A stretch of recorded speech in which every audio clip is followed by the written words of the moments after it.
Alright, before we get started, I want to thank the sponsor of this video. This video is brought to you by Raycon. Raycon earbuds are the slick, stylish, true wireless earbuds that come in at about half the price of the competition. Raycon earbuds offer you 6 hours of playtime, seamless Bluetooth pairing, more bass, and a more compact design that gives you a nice noise isolating fit. And they come in a nice variety of colors, patterns, fit options, so whatever your style, they got you covered. No dangling wires or stems, so they're nice, slick, discreet, and yes, they do remain my workout earbuds because, as always demonstrated, they've yet to fall out, and welcome to the hair show. Hold on. And Raycon has a 45-day free return policy. I love that kind of faith in product. You know, risk-free for the consumers. Respect that. So click the link below or go to buyraycon.com/Johns to get 15% off your Raycon order. And thank you once again to Raycon for sponsoring this video. As always, I really appreciate it. All right, WandaVision, the series finale. Well, at least the episode's called the series finale, so I assume there's not gonna be a season 2. Anyhow, the last episode of WandaVision, it's out. That's a spoiler warning for the last episode of WandaVision. Just so you know. As always, not a play-by-play for the episode, but just talking about some things I found compelling, interesting, appealing. And I'm getting this episode to you a little later because, well, partly because I was really thinking about some of the deeper themes in the show WandaVision that I really liked. Also because I binged the entire show of WandaVision from the beginning leading up to the finale. Felt like that'd be an important thing to do. Felt like it was a good thing. And I still do. It just lends some perspective. It's fun to see some Easter eggs going back. Maybe I'll do a video talking about, my thoughts going back to the beginning and watching WandaVision from the beginning to end. For now, this is more or less talking about the last episode. And in this episode, cat's out of the bag. It really is the confrontation. It's the vision versus the dream, and the witch versus the bitch, which is hands down the least interesting thing about this episode. I mean, right, special effects, visual effects fights, CGI fights. We've seen them 100 times. There's even a shot in here which is pretty sweet when Vision tackles fake Vision. Well, I guess he's not fake Vision. He's more real Vision than Wanda's created Vision. For the sake of it, since new Terminator Vision looks like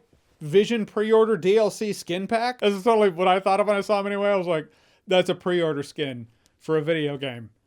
That's what they're always white and gold. Like it's cooler than the actual costume. Anyhow, I'm gonna call him DLC Vision. So when DLC Vision was crushing Wanda's head, then Vision comes and tackles him, and it totally reminded me of Man of Steel. There was that scene in Man of Steel where Kal-El, he tackles Zod. He's like, stop, you attacked my mother. Though I don't want to downplay that Vision on Vision fight. That was pretty sweet in the sense that one Vision would punch at the other, and then one Vision would block, and the fist would phase through the arm, and then the arm would solidify. So then he has a hold of the other Vision's arm. It was unique stuff in that respect. It was a Superman fight in which they could phase through each other, but they were always on point. It was just like they were perfect fighters. It's like watching an Evo match. It was like watching the world's best play Super Smash Brothers or something. It's like I could not keep up with this. Everyone's perfectly attacking, perfectly blocking, perfectly countering, perfectly parrying. It's a perfect fight. But the Vision fight was never as interesting to me as the Vision thought experiment. You know, when Vision's like, why are you attacking me? He's like, my protocol mandates that I must destroy the Vision. And Vision's like, I'm not technically Vision. And he's like, I require more information. And so they talk about it because it's a thing I always think about. I see that with old vintage collectible items. Granted, I know nothing about the restoration process, but when you have someone going, yeah, this is old, this is vintage, this is 200 years old, but this was rusted, this was broken, this was busted, this was broken, so I had to replace this, that. You're like, well, it sounds more new than old now. Is it still vintage? I mean, even for us, for you, humans, was it every 7 to 10 years? Most, if not all, of the cells in your body have been replaced. They're new cells. So you're not even physically speaking the same person. Just like, I mean, that's fascinating to me. And that's what I like about WandaVision. There was one episode I talked about WandaVision. Half the episode's talking about how the show makes me think about the perceptions of reality. And I give the MCU that. It's like WandaVision was their first attempt, not always the smoothest attempt, but the first attempt at tackling something like that. If they ever did before, it was still like, yeah, but it's, it's the MCU movie thing they're still doing. And then Vision touches DLC skin pack Vision and gives him the memories back of Vision. So DLC skin pack Vision's gonna remember everything that Vision did and had in his life, everything he was up until when the Mind Stone was shattered. Or no, actually, it shows the Mind Stone shattering, but he'll remember everything up until the point that Thanos ripped the stone out of his head. Point is, if what we are is the aggregate of our memories, then him having those memories, Vision is back. I mean, he's even in the same body. So yeah, he's Vision again. He just has a new DLC skin pack. Which goes to show you in the MCU, no death is permanent. Les is Quicksilver. It seems pretty final. We kind of got Quicksilver back in that Mandarin kind of way, that Ben Kingsley Iron Man 3 kind of way. Is that the MCU's thing? They're like, we really want a shocker here. It's an actor. It's not actually the character you thought it was. Clever. Yeah, I feel like internet's probably going to be pissed about that. It definitely isn't the X-Men crossover we thought it was. I know I'm skipping around a bit, so Agatha Harkness's thing is that when Wanda uses magic on her, Agatha saps it, and then Wanda gets like old witch lady hands. But in the previous episode, Wanda found out about runes, and she was like, I don't cast runes, I don't do any of that, I'm not a witch, I'm not this Scarlet Witch you speak of, I'm just me. Apparently 15 minutes later, Wanda was like, I think I know how to do rune magic. So she cast her, like, I like the clever concept of it, this hex, this bubble reality, this world's essentially a contained thing. So if you cast runes on the wall, nobody in there can cast magic except the one who made the runes, which would be Scarlet Witch, which would be Wanda. However, I just don't know how she learned the magic, because she didn't know how to do it before. Other than, well, they kind of had to have her know it. So there's that. It's just kind of funny that she went from not knowing anything about runes to winning the fight by casting runes. And in the end, when she traps Agatha there, essentially, and then makes the hex go away, is Agatha still there? I guess I didn't think of that when I watched it. Was Agatha like, oh, gee whiz, hon? And then whoosh, it all goes away, and then she's not like that anymore because she's outside the hex because the hex doesn't exist. She's like, well, I guess Wanda didn't think that one through. I'm out.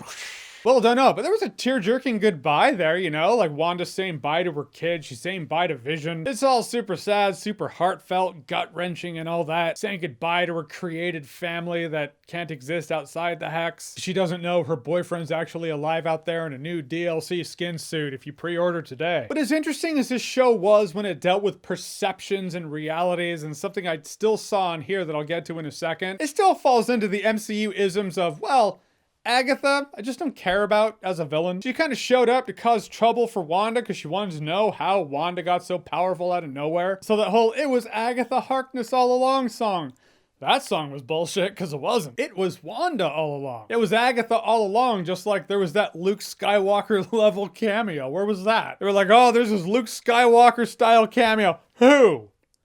Nowhere. Yeah, I even watched the post-credit scenes. It's not in there. Don't give me that "it's the Scarlet Witch" thing. Now that's some bullshit. I always thought the claim of a Luke Skywalker style or level cameo was pretty bold. That to me is like, all right, it's Professor X or it's nobody.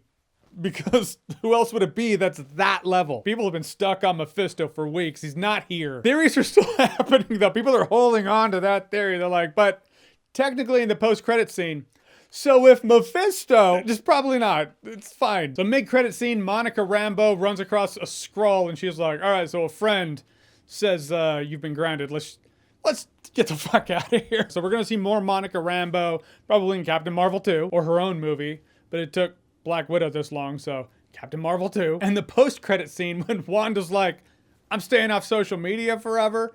And she's out in the middle of this cabin in the middle of nowhere. So she has the kettle on. And then it goes to the back of the house, and then Scarlet Witch is there reading through this book, and then she hears her kids like, help me. And so, anyhow, don't really know what to make of it. Maybe she's doing astral projection, but she's so good at it that it's more physical, or maybe it's just her astral form. No idea. Point is, she's going after her kids. And maybe the Multiverse of Madness is going to tie into this. They said it would, but they also said that there was some Luke Skywalker level cameo, so who knows? Would have liked to have seen a tie-in in here, but we didn't get that. I mean, imagine that post-credit scene's a tie-in. I'm just saying a hard tie-in, you know, where Princess Daisy comes with a gun. She's like, Mario, Luigi, you're not gonna believe this. Yeah, I went there.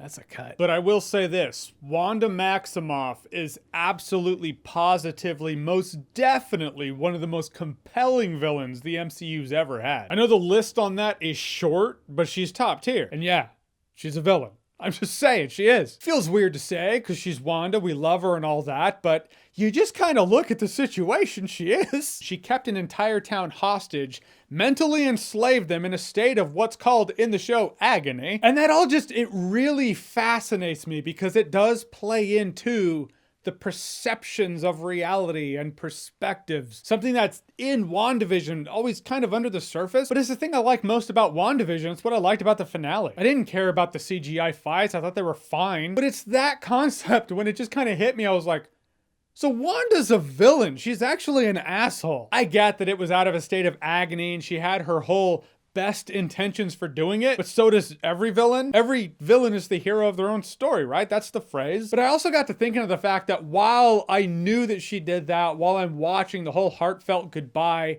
I was still invested. I was like, oh, this is sad. This person who tortured an entire town of people saying goodbye to her family. Oh. And I still cared. And it's a fascinating thing that we as people are we're quick to forgive fictional characters and not give that same courtesy to our real world fellow human beings. You can make the argument it's because, well, they're fictional. They didn't actually do anything. But I don't think that's it. I think the reason is because we've seen their story. That's the reason, because we're attached to them and we know that the quality of Wanda's character is bigger and deeper than this one thing she did. Thing is, that fact is true for real human beings. We just don't see that. We don't see their whole story. We just see that part. And I know I'm using a comparison of fictional characters and real people. I'm not saying the two are equal. I'm saying it just seems like people have a concept of people growing past a moment or being bigger, being more than that one flawed moment. Social media wise, we people collectively, we apply that understanding to fictional characters, not real people. Though we do have that understanding as seen in fictional entertainment. It's just, I find it interesting and sad. But in the end, Wanda is more a villain than Director Dick is.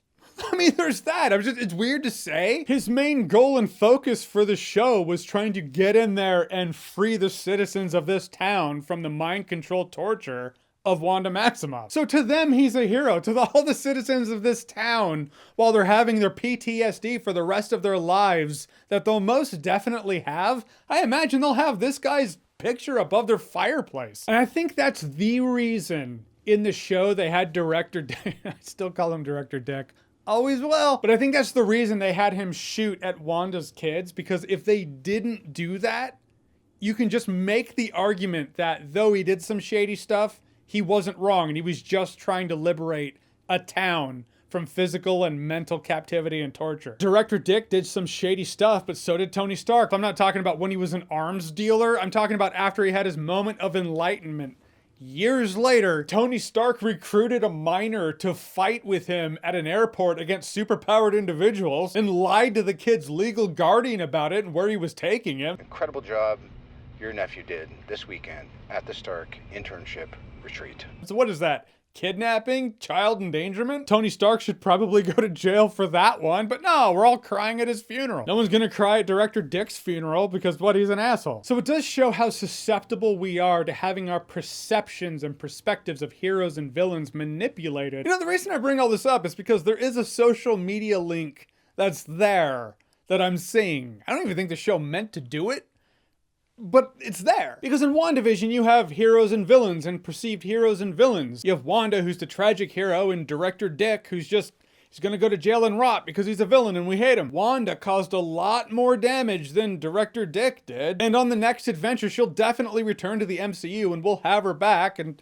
you know, we'll be like, oh, it's all right. We see Director Dick again, we'll be like, no, there's that guy. We're judging them by how the show has told us to judge them, which shows how easy it is to weave and forge audience perception of characters. And the reason the perception of who is a hero and who is a villain being so easily manipulated by a narrative concerns me is because tweeters are the screenwriters of the perceived heroes and villains of life. They're the weavers of the narrative that forges the perceived moral zeitgeist. And when we see it so easily manipulated, it is concerning. So anyhow, that's the social media link I said. I gotta get out of here before I go on a 45-minute tangent. You didn't come here to hear this. You came here to hear about WandaVision. WandaVision. I enjoyed it. As a whole, I still think the first couple episodes could have been one episode. Even in the second viewing going all the way through, I didn't really care until about the third episode. So it has a little bit of pacing issues there. Agatha Harkness is a who gives a shit kind of villain. But Wanda is a great villain. compelling villain. And it made me think about villainy and made me think of a thing I think of a lot. All right, so WandaVision, the series and the finale. Have you seen it? What did you think about it? Whatever you thought, comment below, let me know. And as always, if you like what you've seen here and you want to see more, click right here to see more.